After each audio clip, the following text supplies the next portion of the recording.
नमस्ते दोस्तों, मैं वीणा हूँ और मैं बृहस्पतिवार की व्रत कथा सुनाने जा रही हूँ। आप सब ध्यानपूर्वक सुने। भारतवर्ष में एक प्रतापी और दानी राजा राज्य करता था। वह नित्य गरीबों और ब्राह्मणों की सहायता करता था। यह बात उसकी रानी को अच्छी नहीं लगती थी। वह न गरीबों को दान देती ही न भगवान की पूजा करती थी और राजा को भी दान करने से मना किया करती थी। एक दिन राजा शिकार खेलने के लिए वन में गए हुए थे तो रानी महल में अकेली थी। उसी समय बृहस्पति देव साधु के वेश में राजा के महल में भिक्षा के लिए गए और भिक्षा मांगी। रानी ने भिक्षा देने से इनकार किया और कहा, हे साधु महाराज, मैं तो दान पुण्य से तंग आ गई हूँ। मेरा पति सारा धन लुटाते रहते हैं। मेरी इच्छा है कि हमारा धन नष्ट हो जाए, फिर न रहेगा बांस न बजेगी बांसुरी। साधु ने कहा, हे देवी, तुम बड़ी विचित्र हो। धन संतान तो सभी चाहते, पुत्र और लक्ष्मी तो पापी के घर भी होने चाहिए। यदि तुम्हारे पास अधिक धन है तो भूखे को भोजन दो और प्यासों के लिए प्याऊ बनवाओ। मुसाफिरों के लिए धर्मशाले कुएं खुलवाओ। जो निर्धन अपनी कुंवारी कन्याओं को विवाह नहीं कर सकते उनका विवाह करा दो। ऐसे और कई काम हैं जिनके करने से तुम्हारा यश लोक परलोक में फैलेगा। परंतु रानी पर उपदेश का कोई प्रभाव न पड़ा। वह बोली, महाराज, आप मुझे कुछ न समझाए। मैं ऐसा धन नहीं चाहती जो हर जगह बांटती फिरूं। साधु ने उत्तर दिया, यदि तुम्हारी ऐसी इच्छा है तो तथास्तु कहकर ऐसा करना कि बृहस्पतिवार को घर लिपकर पीली मिट्टी से अपना सिर धोना, स्नान करना, भट्टी चढ़ाकर कपड़े धोना। ऐसा करने से आपका सारा धन नष्ट हो जाएगा। इतना कहकर वह साधु महाराज वहां से आलोप हो गए। साधु के अनुसार कई बातों को पूरा करते हुए रानी को केवल 3 बृहस्पतिवार ही बीते थे कि उसकी समस्त धन संपत्ति नष्ट हो गई। भोजन के लिए राजा का परिवार तरसने लगा। एक दिन राजा ने रानी से बोला कि हे रानी, तुम यहीं रहो, मैं दूसरे देश को जाता हूँ, क्योंकि यहाँ पर सभी लोग मुझे जानते हैं, इसलिए मैं छोटा कोई कार्य नहीं कर सकता। ऐसा कहकर राजा प्रदेश चला गया। वहाँ वह जंगल से लकड़ी काट कर लाता और शहर में बेचता। इस तरह वह अपना जीवन व्यतीत करने लगा। इधर राजा को प्रदेश जाते ही रानी और दासी दुखी रहने लगी। एक बार जब रानी और दासी को 7 दिन बीत गए बिना भोजन के, तो रानी ने अपनी दासी से कहा, हे दासी, पास ही के नगर में मेरी बहन रहती है। वह बड़ी धनवान है। तू उसके पास जा और कुछ ले आ ताकि थोड़ी बहुत गुजर बसर हो जाए। दासी रानी की बहन के पास पहुंची। उस दिन गुरुवार था और रानी की बहन उस समय बृहस्पतिवार की व्रत कथा सुन रही थी। दासी ने रानी की बहन को अपनी रानी को संदेश दिया, लेकिन रानी की बड़ी बहन ने कोई उत्तर न दिया। जब दासी रानी की बहन की से उत्तर न मिला तो वह दुखी हुई और उसे क्रोध भी आया।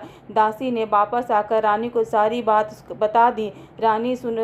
सुनकर रानी ने अपने भाग कोसा। उधर रानी की बहन ने सोचा कि मेरी बहन की दासी आई थी, परंतु मैं उसे कुछ नहीं बोली, इससे वह बहुत दुखी हुई होगी। कथा सुनकर और पूजा समाप्त करके वह अपनी बहन के घर आई और कहने लगी, हे बहन, मैं बृहस्पतिवार का व्रत कर रही थी। तुम्हारी दासी मेरे घर आई थी, परंतु जब कथा होती है तब न उठते हैं और नहीं बोलते, इसलिए मैं नहीं बोली। और क्यों गई थी बताओ। रानी बोली, बहन, तुमसे क्या छुपाऊं, हमारे घर में खाने को अनाज नहीं था। ऐसा कहते कहते रानी की आंखें भर आई। उसने दासी समेत पिछले 7 दिनों से भूखे रहने की बात बताई, अपनी बहन की विस्तार पूर्वक सुना दी। रानी की बहन बोली, देखो बहन, भगवान बृहस्पति देव सबकी मनोकामना पूर्ण करते हैं। देखो, शायद तुम्हारे घर में अनाज रखा हो। पहले तो रानी को विश्वास नहीं हुआ, पर बहन के आग्रह के पर उसने अपनी दासी को अंदर भेजा तो उसमें सचमुच अनाज से भरा हुआ एक घड़ा मिला। यह देखकर दासी को बड़ी हैरानी हुई। दासी रानी से कहने लगी, हे रानी, जब हमको भोजन नहीं मिलता तो हम व्रत ही कर लेते हैं, इसलिए क्यों न इनसे व्रत और की विधि पूछा जाए ताकि हम भी व्रत कर सके। तब रानी ने अपनी बहन से बृहस्पतिवार के व्रत करने के बारे में पूछा।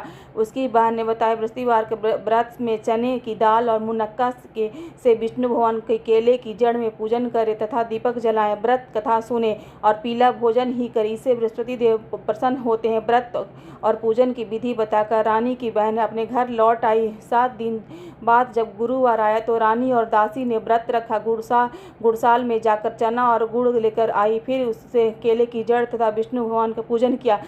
अब पीला भोजन कहाँ से आया, इस बात को लेकर दोनों बहुत दुखी थे। चूंकि उन्होंने व्रत रखा था इसलिए बृहस्पति देव उनसे प्रसन्न थे, इसलिए वे एक साधारण व्यक्ति का रूप धारण कर 2 थाली में सुंदर पीला भोजन दासी को दे गए।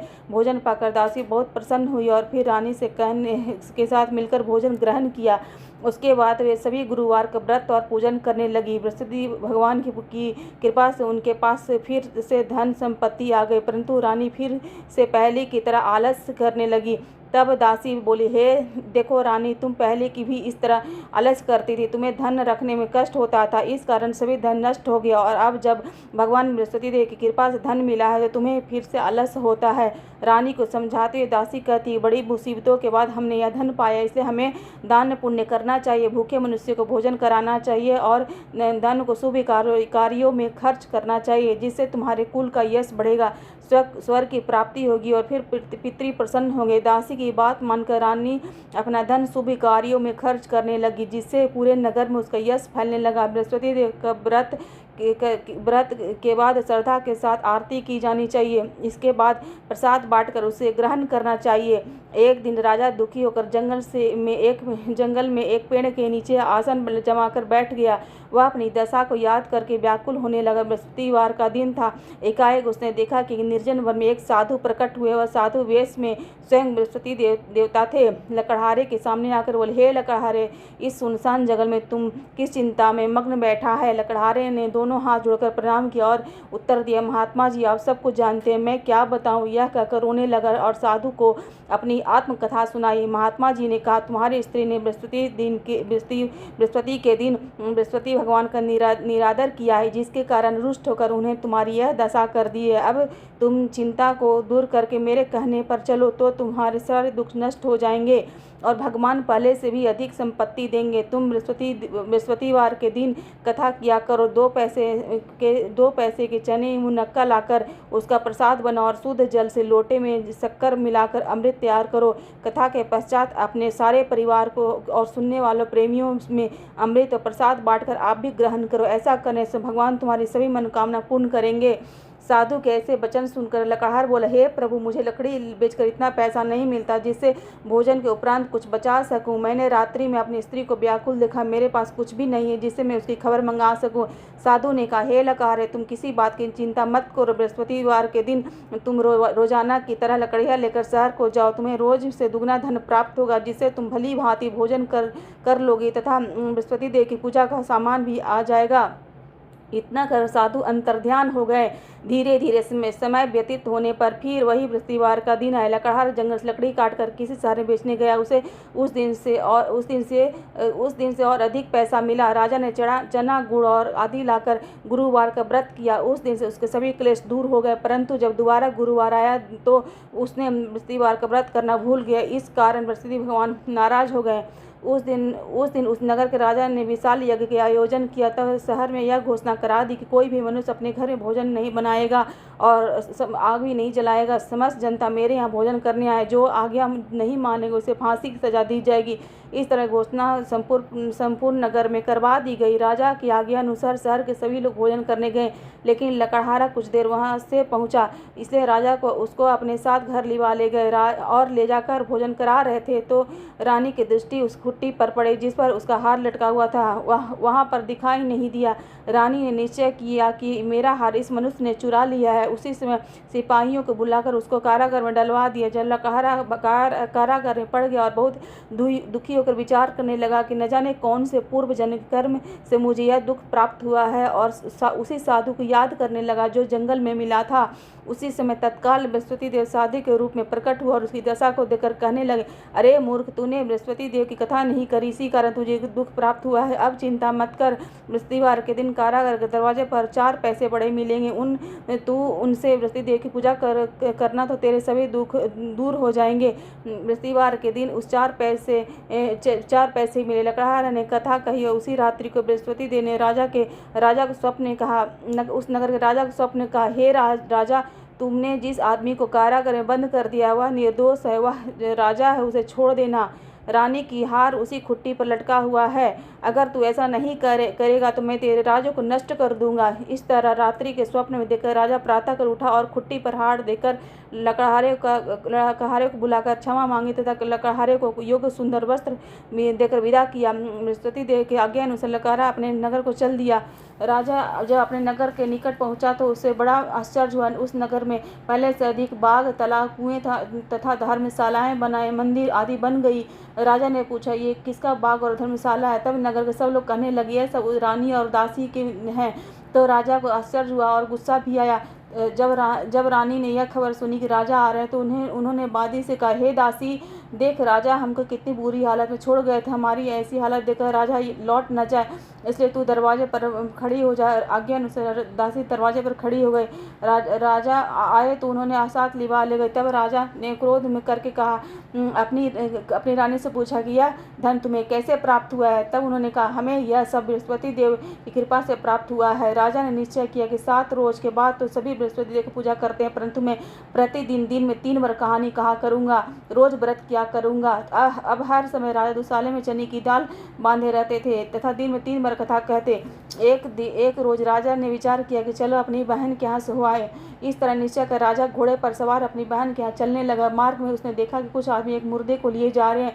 उन्हें रोककर कहा, भाइयों आप सब ले जाने से पहले मुझसे बृहस्पतिवार कथा सुन लो। वे लोग बोले, हमारा तो आदमी मर गया, इसको अपनी कथा ही पढ़ी। परंतु कुछ आदमी बोले, अच्छा कहो हम तुम्हारी कथा सुनेंगे। राजा ने दाल निकाली और जब कथा आधी हुई थी कि सब हिलने लगा और राजा की पूरी कथा समाप्त हो गई, सब राम राम करके उठ गया। आगे मार्ग में उसे एक किसान खेत में हल चलाता मिला। राजा ने उसे रोककर कहा, भाइयों अब मुझसे बृहस्पतिवार कथा सुन लो। किसान बोला, जब तक मेरी कथा मैं तेरी कथा सुनूंगा तब तक पूरे खेत में हल चला लूँगा। राजा अपनी कथा किसी और को सुनाना। इस तरह राजा आगे चलने लगा। राजा हटते ही बैल पर झाड़ खाकर गिर गए। किसान के पेट में जोरों का दर्द होने लगा। उसी समय उसकी माँ रोटी लेकर आई। उसने जब यह देखा तो अपने पुत्र से हाल पूछा और बेटे सभी हाल कह दिया। तो बुढ़िया दौड़ी उस घुड़सवार के पास गई और बोली कि मैं तेरी कथा सुनूंगी, तू अपनी कथा मेरे खेत पर चलकर ही कहना। राजा ने बुढ़िया के खेत पर जाकर कथा कही, जिसके सुनते बैल उठकर खड़े हो गए तथा किसान के पेट का दर्द भी तुरंत ठीक हो गया। राजा अपनी बहन के घर पहुंचा। बहन ने भाई की खूब मेहमानी की। दूसरी रोज प्रातः कल राजा जगा तो देखने लगा कि सब लोग भोजन कर रहे हैं। राजा ने अपनी बहन से कहा, ऐसा कोई मनुष्य नहीं है जिसने भोजन नहीं किया, मेरी बृहस्पतिवार कथा सुन ले। बहन बोली, भैया हमारे घर में तो क्या आपके पूरे नगर में ऐसा कोई व्यक्ति नहीं मिलेगा जिसने अभी तक भोजन नहीं किया हो। ऐसा कहकर वो अगर कोई पड़ोस में देखा हूँ, ऐसा कहकर देखने चली गई, परंतु उसे कोई ऐसा व्यक्ति नहीं मिला जिससे भोजन न किया। अतः वह एक कुम्हार के घर गई जिसका लकहरा बीमार था। उसे मालूम हुआ कि उनके यहाँ 3 रोज से किसी ने भोजन नहीं किया है। रानी ने अपने भाई की कथा सुनने के लिए कुम्हार से कहा। वह तैयार हो गया। राजा ने जाकर बृहस्पतिवार कथा कही, जिसको सुनकर उसका लड़का ठीक हो गया। अब तो राजा की हर जगह प्रशंसा होने लगी। एक रोज राजा ने अपनी बहन से कहा, हे बहन, हम अपने घर को जाना चाहेंगे, तुम भी तैयार हो जाओ। राजा की बहन अपनी सास से पूछी तो सास ने कहा, चली जा, परंतु अपने लड़कों को मत ले जाना क्योंकि तेरे भाई कोई औलाद नहीं है। बहन ने अपने भाई से कहा, भैया मैं तो चलूंगी पर कोई बालक नहीं जाएगा। राजा बोला, जब कोई बालक ही नहीं चलेगा तुम ही चलकर क्या करोगी? बड़े दुखी मन से राजा अपने नगर को लौट आया। राजा ने अपनी रानी से कहा, हम निर्वंशी, हमारा मुंह देखने का धर्म नहीं है और कुछ भोजन आदि नहीं किया। रानी बोली, हे प्रभु, बृहस्पति देव ने हमें सब कुछ दिया है और हमें औलाद भी अवश्य देंगे। उसी रात बृहस्पति देव ने राजा को स्वप्न में कहा, हे राजा उठ, सभी सोच त्याग दे, तेरी रानी गर्व से है। राजा की यह बात सुनकर बड़ी खुशी हुई। राजा ने यह बात सुनकर बहुत खुशी हुई। नए महीने उसने एक गर्व से एक सुंदर पुत्र पैदा हुआ। तब राजा बोला, हे रानी, स्त्री बिना भोजन के रह सकती पर बिना कहे नहीं रह सकती। जब मेरी बहन आवे तुम उसे कुछ मत कहना। रानी ने सुनकर हाँ कर दिया। जब राजा की बहन यह शुभ समाचार सुना तो वह बहुत खुश हुई और बधाई लेकर अपने भाई के पास आई। तभी रानी ने कहा, घोड़ा चढ़कर तो नहीं है, गधा चढ़ी आई। राजा की बहन बोली, भाभी मैं इस प्रकार न कहती तो तुम्हें औलाद कैसे मिलते? बृहस्पति देव की ऐसे ही हैं, जिसके मन में जो कामनाएं होती सभी पूर्ण होते हैं। जो सद्भावना पूर्वक बृहस्पतिवार का व्रत करता, कथा पढ़ता है अथवा सुनता है, दूसरों को सुनाता है, बृहस्पति देव उसकी सभी मनोकामना पूर्ण करते। बोलो बृहस्पति देव भगवान की जय। इस व्रत में पीले वस्त्र धारण करने चाहिए, पीले भोजन ही करने चाहिए, लेकिन नमक नहीं खाने चाहिए। दिन में एक ही बार भोजन करना चाहिए। सच्चे हृदय से करने से भगवान बृहस्पति देव उनकी मनोकामना जरूर पूर्ण करते हैं। आप सद्भावना से अच्छे से व्रत करिए। आपके घर में सुख शांति के लिए व्रत किया जाता है, पुत्र के लिए किया जाता है, वो जरूर पूर्ण होता है। आप भी करिए। धन्यवाद। कुछ त्रुटि हुई तो क्षमा करना। धन्यवाद।